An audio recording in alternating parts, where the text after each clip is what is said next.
আসসালামু আলাইকুম। আমার শিক্ষা জীবন সম্বন্ধে আজকে বলবো।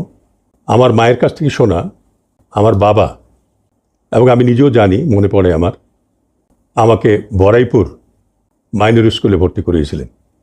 এই স্কুলে আমার বাবাও লেখাপড়া করেছেন এবং ওই অঞ্চলের সবাই ওই স্কুল থেকেই লেখাপড়া করেছেন। এটা ক্লাস 6 পর্যন্ত ছিল মাইনর স্কুল, এবং ওটাই ছিল আমাদের ওই অঞ্চলে একমাত্র শিক্ষা প্রতিষ্ঠান। তো কিভাবে আমি মাদ্রাসায় ভর্তি হলাম স্কুল থেকে, সেই বিষয়ে আজকে আপনাদেরকে বলবো। আমার মায়ের কাছ থেকে শোনা একটা স্বপ্ন আমার এই শিক্ষা জীবনের মোড় ঘুরিয়ে দেয়।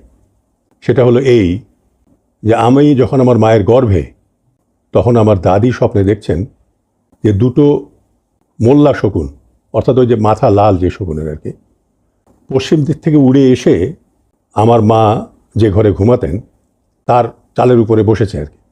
তার মধ্যে একটা শকুন নিচে নেমে আমাদের ঘরের মধ্যে ঢুকে দরজা বন্ধ হয়ে যায়, আর একটা শকুন পশ্চিম দিকে উড়ে যায়। তো এই স্বপ্ন দেখার পরে আমার দাদি আমাদের গ্রামের নসর মৌলভী, ওনার কথা আমি আগেও উল্লেখ করেছি, ওনার কাছে যান স্বপ্নের তাবির জানার জন্য। তো উনি বলেন যে এই স্বপ্ন আপনি কাউকে বলবেন না, একটা ছেলে আপনাদের বাড়িতে জন্মগ্রহণ করবে, সে খুব প্রসিদ্ধ ব্যক্তি হবে, বিখ্যাত ব্যক্তি হবে, তো আপনি তাকে মাদ্রাসায় লেখাপড়া করাবেন। তো স্কুলে ভর্তি হওয়ার পরে হয়তো আমার দাদি আমার বাবাকে এই কথা বলেছিলেন যে তার ব্যাপারে আমি এই স্বপ্ন দেখেছি। তো আমার বাবা শেষ পর্যন্ত আমাকে মাদ্রাসায় ভর্তি করিয়ে দেন। কিন্তু যে ক্লাস পর্যন্ত আমি পড়াশোনা করেছিলাম, আমরা এখন খেয়াল পড়ে ক্লাস 3 কিংবা 4 পর্যন্ত আমি স্কুলে পড়েছি।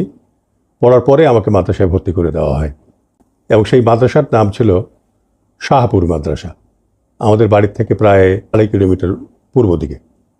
তো এই মাদ্রাসায় লেখাপড়া করতে করতে এই মাদ্রাসাটা শেষ পর্যন্ত, ওখান থেকে আবার 4 কিলোমিটার পূর্বে ব্রহ্মপুর একটা জায়গা আছে, ওখানে একটা মাদ্রাসা ছিল ওই সময়, ওই মাদ্রাসার সঙ্গে একীভূত হয়ে যায়।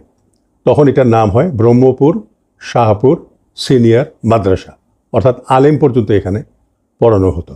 আমি সেই মাদ্রাসায় ভর্তি হই এবং সেখানে পড়াশোনা করি, এবং ওই মাদ্রাসার থেকে আমি দাখিল পাশ করি এবং আলেম পাশ করি। আজকে এই পর্যন্ত। এরপরে আমার শিক্ষা জীবনের আরও ঘটনা নিয়ে আপনাদের সামনে হাজির হব। আসসালামু আলাইকুম, অনেক ধন্যবাদ আপনাদেরকে।